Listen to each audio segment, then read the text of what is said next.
Assalamualaikum dan salam sejahtera. Saya Luqman Haris. Anda sedang menonton Pantau Agenda Reformasi. Sebelum kita beralih ke segmen andalan 2024, sedikit perkembangan dan kemaskini berkenaan dengan banjir yang melanda beberapa negeri sekarang, khasnya di Pantai Timur. Info bencana Jabatan Kebajikan Masyarakat memaklumkan sehingga jam 4.45 petang tadi, masih terdapat sejumlah 17,772 mangsa banjir melibatkan 6,228 keluarga yang ditempatkan di 79 pusat penempatan atau pemindahan sementara di 4 negeri yang masih terjejas.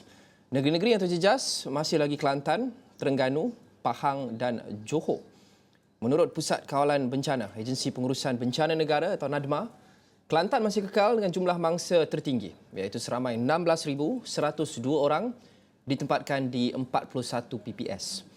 Di Terengganu, jumlah mangsa turut mencatatkan penurunan kepada 1,495 orang yang dipindahkan ke 20 PPS. Laporan itu turut memaklumkan jumlah mangsa di Johor kekal 55 orang dengan 2 PPS masih aktif di Segamat, dan di Pahang pula, mangsa yang dipindahkan menurun kepada 120 orang daripada 34 keluarga. Pada Khamis, Jabatan Meteorologi Malaysia meramalkan penumpuan angin dijangka berlaku di barat Sarawak dan selatan Semenanjung esok hingga 4 Januari, di mana keadaan itu boleh menyebabkan peningkatan kelembapan yang berpotensi membawa hujan berterusan ke kawasan-kawasan berkenaan. Dan Met Malaysia juga meramalkan hujan dan ribut petir di kebanyakan negeri bermula hari ini Jumaat sehinggalah Ahad ini. Ramalan cuaca itu dikongsi oleh NADMA di laman X rasminya. Mengikut ramalan pada Jumaat, hujan di 1-2 tempat berlaku di Kelantan, Terengganu, Pahang, Perak, Johor serta beberapa kawasan di Sarawak dan Sabah. Selain itu, ribut petir juga diramalkan di 1 atau 2 tempat di seluruh negara kecuali Perlis. Sementara itu, Kelantan, Terengganu, Pahang, Selangor, Sarawak dan Sabah diramalkan mengalami hujan di 1 atau 2 tempat pada pagi Sabtu. Dan pada sebelah petang pula, seluruh negara diramalkan mengalami ribut petir di 1-2 tempat. Sementara itu, pada Ahad malam, Kedah, Pulau Pinang, Perak, Kelantan, Terengganu, Pahang, Selangor, Sarawak dan Sabah diramalkan hujan di 1-2 tempat. Dan pada pagi Ahad, Kelantan, Terengganu, Pahang, Johor, Sarawak dan Sabah dijangka mengalami hujan di 1-2 tempat. Sementara itu, pada sebelah petang Ahad, ribut petir diramalkan melanda di 1-2 tempat di Perak, Kelantan, Terengganu, Pahang, Selangor, Kuala Lumpur, Putrajaya, Negeri Sembilan, Melaka dan Johor serta Sarawak dan Sabah. Dan pada waktu malam pula diramalkan hujan di 1-2 tempat kecuali di Perlis, Negeri Sembilan, Melaka dan Johor. Tetapi terdapat segelintir mangsa banjir yang masih gagal mematuhi arahan pihak berkuasa untuk berpindah ke PPS.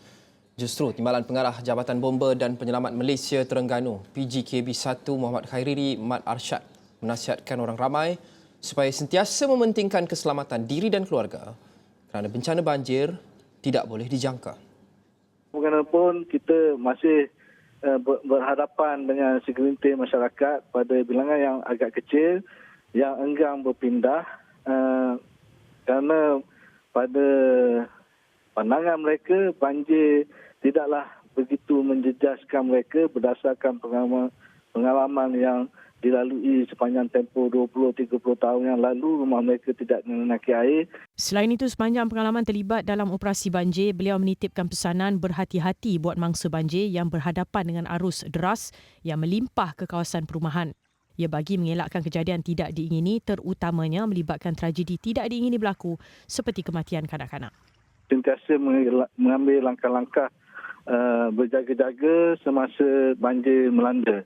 Kerana risiko yang berada di suatu kawasan itu tidak dijangka semasa banjir melanda kerana mungkin aliran air ataupun aliran sungai yang melimpah keluar daripada pergi pada kawasan-kawasan perumahan mungkin membawa objek-objek yang boleh membahayakan kepada kita dan juga memberi nasihat kepada anak-anak kita supaya jangan bermain di kawasan banjir kerana seperti yang kita ketahui 2 hari yang lepas kita ditimpa satu kemalangan di mana kanak-kanak jatuh ke dalam parit.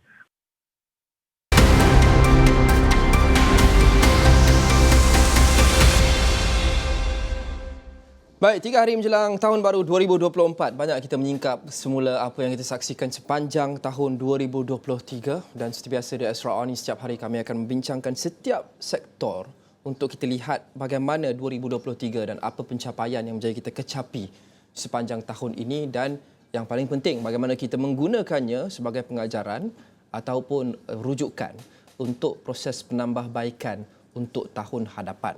Dan sudah tentu, salah satu aspek yang terpenting yang sering kali kita bincangkan tiap-tiap tahun adalah sektor pendidikan.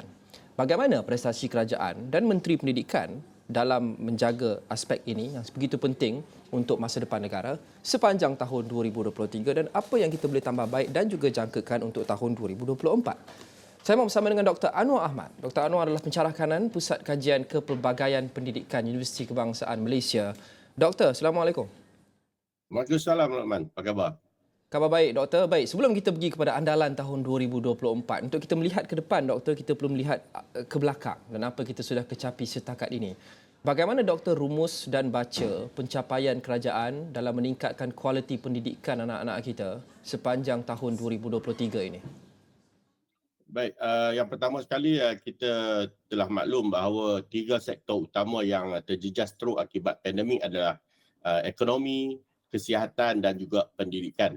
Jadi 3 sektor ini sebenarnya mengambil masa yang lebih panjang untuk pulih dan dalam sektor pendidikan kita masih merasai sebenarnya proses-proses pemulihan itu perlu dilakukan. Jadi kalau kita lihat kembali sorotan sepanjang tahun 2023, kita dapat melihat secara jelas bagaimana usaha yang telah dimainkan oleh pihak KPM dan juga KPT untuk memastikan anak-anak kita khususnya di peringkat sekolah rendah dan sekolah menengah untuk kembali ke sekolah dan belajar secara normal dan kembali memotivasikan mereka dengan aktiviti-aktiviti pelajaran dan sebagainya. Dan ini tidak mudah. Kalau kita lihat sepanjang tahun 2023 ini, kita berhadapan dengan berbagai isu-isu pendidikan, bukan saja yang isu baru tetapi juga isu yang kita bawa daripada tahun-tahun sebelumnya yang belum kita berjaya selesaikan. Isu sekolah daif, isu berkaitan dengan kekurangan guru, isu guru bersara awal dan sebagainya itu masih menjadi kemelut dalam sistem pendidikan negara. Jadi pada saya, Lokman, di peringkat ini saya ingin katakan bahawa tugas yang berhormat Menteri Pendidikan YB Fazliddin Siddiq tidak mudah. Apatah lagi beliau adalah orang baru kepada sektor pendidikan dan beliau perlu bekerja keras dan kita sudah melihat usaha beliau pada tahun 2003 dan saya pasti untuk tahun 2024 peranan beliau, ketegasan beliau dalam melaksanakan pendidikan sangat-sangat kita perlukan, Lokman. Baik. Doktor dalam kenyataan baru-baru ini ada memuji antara perkara pertama yang dilakukan oleh Menteri Pendidikan iaitu 7 teras Kementerian Pendidikan. Dan Doktor menyifatkannya sebagai cukup baik, seimbang dan selari. Tetapi Doktor mempersoalkan keberkesanan pelaksanaan tunjang tersebut atau 7 teras itu sehingga dapat dirasakan ke akar umbi. Jadi untuk kita memberikan gambaran kepada apa yang berlaku di lapangan dalam kalangan cikgu-cikgu, guru-guru, murid-murid di sekolah, adakah kita masih berdepan dengan masalah ini? Iaitu perancangan itu ada, kerangka itu ada, tetapi ia tidak meresap ke bawah sehingga ke peringkat guru-guru di setiap sekolah di seluruh negara. Ya, betul. Saya setuju bahawa apabila YB Fazliddin masuk ke pejabat beliau sebagai Menteri Pendidikan yang baru pada November tahun 2022, saya agak kagum kerana beliau berjaya menghasilkan satu tumpuan utama yang akan beliau berikan kepada sistem pendidikan negara yang beliau sebut sebagai 7 teras utama KPM. Dan jika kita teliti satu persatu teras tersebut, kita boleh bersetuju bahawa itulah antara perkara-perkara pokok yang menjadi cabaran kepada memajukan sistem pendidikan kita. Misalnya isu sekolah daif yang tidak diselesaikan akan menghantui sistem pendidikan kita. Begitu juga dengan isu kesejahteraan guru, beban tugas guru, isu keciciran yang disebabkan oleh kemiskinan keluarga dan juga isu-isu lain. Dan beliau juga telah memperkenalkan satu istilah ataupun konsep baru yang mula dikenali sebagai karamah insaniah. Walaupun istilah ini bukanlah istilah baru, tetapi beliau telah mempopularkannya semasa beliau mula menjadi yang Menteri Pendidikan. Jadi pada saya kita baru setahun, saya percaya banyak perkara yang telah beliau lalui sepanjang setahun ini dan sudah tiba masanya untuk beliau melihat semula ataupun melakukan review kepada 7 teras utama KPM ini. Kerana walaupun di atas kertas kita tahu bahawa perancangan yang diadakan itu sangat baik, sangat menarik dan saya bersetuju bahawa itu adalah perkara-perkara penting yang harus diberi tumpuan. Tetapi apabila kita meninjau kepada pelaksanaan dan bagaimana 7 perkara teras itu sampai ke peringkat paling asas, iaitu guru-guru, murid-murid dan ibu bapa, kita dapati masih ada ruang-ruang untuk penambahbaikan yang perlu diambil perhatian. Misalnya sistem penyampaian, apa yang difikirkan, apa yang dirancang di peringkat pusat, bagaimana ia sampai dalam keadaan yang begitu baik di peringkat asas. Begitu juga misalnya sebagai contoh mudah yang ingin saya sampaikan, pentaksiran bilik darjah yang telah dirancang dengan begitu teliti di peringkat pusat, apabila sampai ke peringkat masyarakat, ibu bapa, guru-guru, kita dapati berlaku berbagai perbincangan, perdebatan dan saling tolak-menolak ataupun saling tuduh-menuduh antara berbagai pihak kerana ketidakfahaman mereka tentang pelaksanaan pentaksiran bilik darjah. Jadi perkara-perkara ini pada tahun 2024 nanti, saya mengharapkan selain 7 teras ini terus dikekalkan, ia mestilah disampaikan dengan cara yang lebih berkesan dan ia boleh difahami oleh semua golongan pemegang taruh dalam pendidikan. Satu lagi contoh yang boleh kita ambil adalah karamah insaniah. Di peringkat konsep dan juga falsafah karamah insaniah memang cantik. Saya tidak nafikan apabila kita meneliti istilah, bagaimanakah bentuk dan kerangka karamah insaniah, ia bersesuaian dengan falsafah pendidikan negara dan juga dasar-dasar pelajaran yang kita ada sejak merdeka. Tetapi apabila sampai ke peringkat sekolah, disebabkan oleh bebanan tugas, cabaran kerja guru dan juga kepelbagaian ibu bapa dari segi bahasa, etnik, kaum dan budaya, konsep karamah insaniah ini menjadi sukar untuk difahami oleh semua pihak. Jadi pada saya ini bukan lagi soal merancang ataupun menggubal idea yang baik, tetapi bagaimana untuk memastikan semua perancangan dan juga idea yang baik itu dapat diterjemahkan dalam bentuk pelaksanaan. Di sini pada saya kita dapat melihat dengan jelas peranan pegawai-pegawai dan jentera KPM mesti melaksanakan semua arahan dan juga semua usaha oleh Yang Berhormat Menteri dengan lebih berkesan, dengan lebih giat dan dengan lebih banyak usaha-usaha daripada pelbagai pihak. Jadi saya rasa kombinasi antara kepimpinan politik dalam KPM dan juga kepimpinan pengurusan dalam KPM ini akan dapat menjayakan apa yang dihasratkan oleh Yang Berhormat Menteri pada tahun 2024 nanti. Baik. Doktor, kita akan menyentuh berkenaan dengan apa yang kita boleh jangka dan tambah baik pada tahun 2024. Selepas kita berhenti rehat, kita akan berhenti rehat seketika. Pantau agenda reformasi akan kembali selepas ini.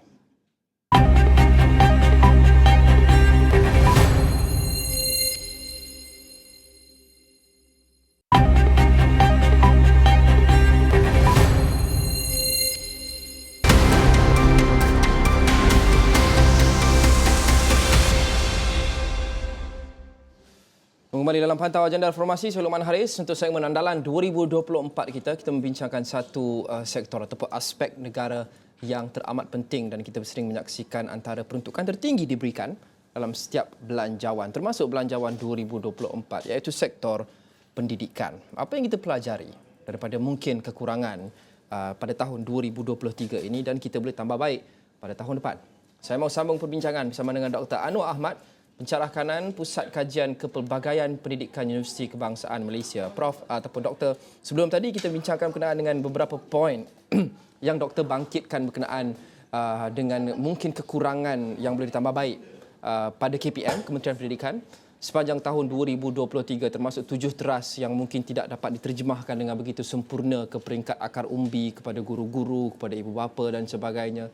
Jadi apa cabaran utama untuk kita tambah baik dan kita atasi segala kepincangan pada tahun 2023 ini untuk menambah baik sistem pendidikan untuk anak-anak kita bermula tahun 2024? Pada saya yang penting adalah kita harus mula bergerak dalam membuat keputusan berdasarkan data-data yang boleh kita peroleh secara empirikal. Saya rasa antara perkara yang harus menjadi teras kepada pelaksanaan sistem pendidikan kita adalah mula menggunakan data-data ini secara terbuka kepada masyarakat. Biar masyarakat yang melihat dan menilai sejauh mana pencapaian kita dan kalau pencapaian itu baik, kita akan beri pujian. Jika pencapaian itu kurang memuaskan, kita akan sentiasa memberi pandangan balas dan KPM akan mengambil tindakan penambahbaikan. Sebab itu ramai masyarakat, khususnya di kalangan masyarakat, terkejut, mungkin melahirkan rasa terkejut mereka apabila di satu ketika dikatakan bahawa sistem pendidikan kita begitu baik, pencapaian PPPM ataupun Plan Pembangunan Pendidikan Malaysia selama beberapa tahun yang lalu bermula daripada tahun 2013 itu sangat luar biasa pencapaiannya dan sistem pendidikan kita dikatakan berada dalam keadaan memuaskan. Tapi apabila data-data yang diperolehi daripada misalnya pentaksiran PISA yang baru dikeluarkan pada yang bulan lepas, didapati kedudukan ataupun pencapaian sistem pendidikan kita sangat merosot. Jadi masyarakat akan terpinga-pinga dan mereka terkeliru. Apa yang sebenarnya sedang berlaku dalam sistem pendidikan negara. Sebab itu pada saya, mulai 2024 ini, antara perkara yang harus dilakukan oleh KPM dalam memastikan kita menambah baik sistem pendidikan kita dan kita ingin menjadikan sistem pendidikan kita ni kepunyaan masyarakat sepenuhnya adalah kita mula bekerja ataupun bersandarkan kepada data-data yang sahih, yang empirical untuk membuat keputusan-keputusan dan jika data-data itu tidak menjebelahi kita, mungkin data-data itu menunjukkan kelemahan kita kena terima itu adalah data-data yang empirical ataupun yang mesti diterima. Dan dengan cara itu kita akan bergerak di atas satu laluan ataupun satu garisan yang tepat, yang benar dan akhirnya kita akan mendapat menghasilkan sistem pendidikan yang lebih baik. Jadi pemikiran dan cara kerja yang ingin melihat bahawa kita sentiasa berada keadaan yang terbaik itu sebenarnya bukan lagi cara kerja zaman ini di mana zaman yang terbuka, masyarakat mempunyai berbagai info dan maklumat yang terbuka.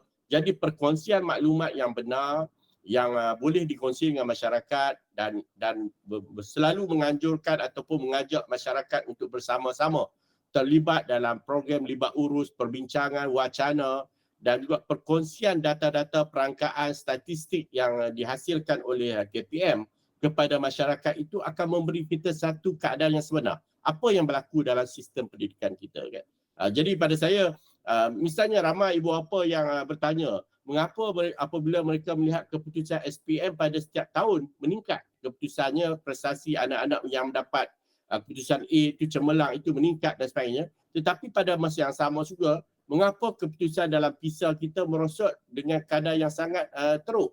Kita menjadi negara yang paling rendah di kalangan negara ASEAN dari segi pencapaian kemerosotan dalam matematik, sains dan juga bahasa ataupun membaca. Jadi pada saya untuk kita kembali menjadikan sistem pendidikan kita ini terbaik, langkah pertama yang harus diambil oleh KPM khususnya adalah berkongsi maklumat, data dan bersedia untuk terbuka menerima pandangan, kritikan dan hasil pandangan, kritikan dan juga cadangan daripada masyarakat, ibu bapa, guru-guru khususnya, maka kita akan berjaya membina satu sistem pendidikan yang jauh lebih baik berbanding dengan apa yang kita ada sekarang ataupun tahun-tahun sebelum ini. Doktor, salah satu kebimbangan terbesar bukan saja untuk tahun ini ataupun tahun depan tapi sudah beberapa tahun ke belakang adalah bebanan guru. Dan ini juga doktor ada sebut sesuatu berkenaan dengannya, bebanan guru yang semakin bertambah. Tetapi pada masa yang sama, kita mahukan penambahbaikan yang besar yang bersifat anjakan paradigma bermula tahun depan. Adakah doktor melihat ini bercanggah, iaitu kita mungkin perlu melakukan lebih untuk meningkatkan kualiti pendidikan anak-anak kita, mengembalikan posisi pendidikan kita, ranking pendidikan kita kepada antara yang terbaik di dunia. Tetapi pada masa yang sama, kita mahu kurangkan bebanan guru. Adakah itu akan berkesan, doktor? Baik, yang pertama sekali dalam soal isu guru ni kita ingin ucapkan tahniah dan syabas kepada Yang Berhormat Menteri YB Fazlin Siddiq kerana usaha beliau itu pada tahun 2023 memang jelas. Beliau telah berjaya memohon dan juga mendapatkan perjawatan baru untuk melantik lebih ramai guru-guru untuk berkhidmat di sekolah-sekolah kita. Ini pada saya satu perkembangan ataupun satu usaha yang sukar sebenarnya sebab ia melibatkan kos yang sangat tinggi yang perlu dikeluarkan oleh kerajaan, tetapi Yang Berhormat Menteri telah berjaya melakukannya dan bukan sahaja memerlukan masa yang panjang, beliau hanya memerlukan dalam masa setahun beliau cuba menyelesaikan daripada bilangan 40,000 guru yang diperlukan, kita sedang bergerak ke arah yang lebih baik. Itu pada saya satu pencapaian yang baik dan kita harapkan pada tahun 2024 nanti bilangan guru akan terus ditambah dan ini akan menjadikan sekolah-sekolah kita akan mempunyai bilangan guru yang cukup. Kerana dari segi pendidikan moden pada hari ini, guru adalah teras kepada pelaksanaan pendidikan. Guru adalah pelaksana dan bilangan guru yang mencukupi adalah kunci utama kepada usaha kita membina sistem pendidikan yang lebih baik.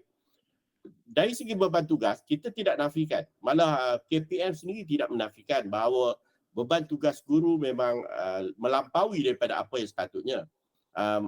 Mereka malah KPM sendiri telah menghasilkan 7 langkah untuk mengurangkan beban tugas guru. Pada saya, dokumen 7 langkah untuk mengurangkan beban tugas guru yang telah dicadangkan oleh Majlis Penasihat Pendidikan Kebangsaan yang telah diarahkan oleh Yang Berhormat Menteri menjelaskan kepada kita bahawa terbukti bahawa beban tugas guru itu memang berlebihan.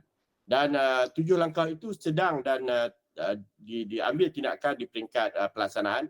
Walau bagaimanapun kita masih lagi mendengar keluhan-keluhan guru yang merasakan bahawa 7 langkah yang dilakukan itu tidak begitu berkesan.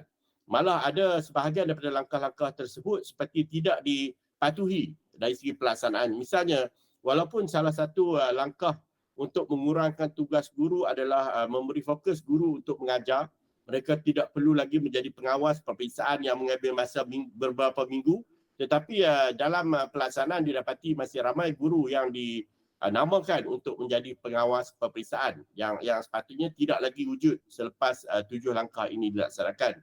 Begitu juga dengan beberapa langkah lain seperti langkah untuk mengurangkan beban menyediakan rancangan pengajaran harian guru yang selama ini agak panjang dan berat persiapannya kerana guru mengajar beberapa kelas pada satu hari telah dipendekkan dan pada saya jumlah yang dipendekkan itu memang baik, tetapi apa yang berlaku di sekolah guru masih lagi mengeluh kerana mereka perlu juga menyediakan rancangan pengajaran yang masih panjang dan mereka tidak ada pilihan selain daripada meneruskan apa yang telah diarahkan kepada mereka. Jadi pada saya ada isu di mana apa yang cuba dilakukan di peringkat tertinggi dalam KPM itu apabila sampai ke sekolah ia tidak terlaksana dengan sebaik mungkin. Jadi balik kepada teras 7 teras utama KPM, salah satunya adalah isu penyampaian, sistem penyampaian dan komunikasi yang pada saya belum lagi terlaksana secara berkesan daripada peringkat pusat sehinggalah ke peringkat sekolah.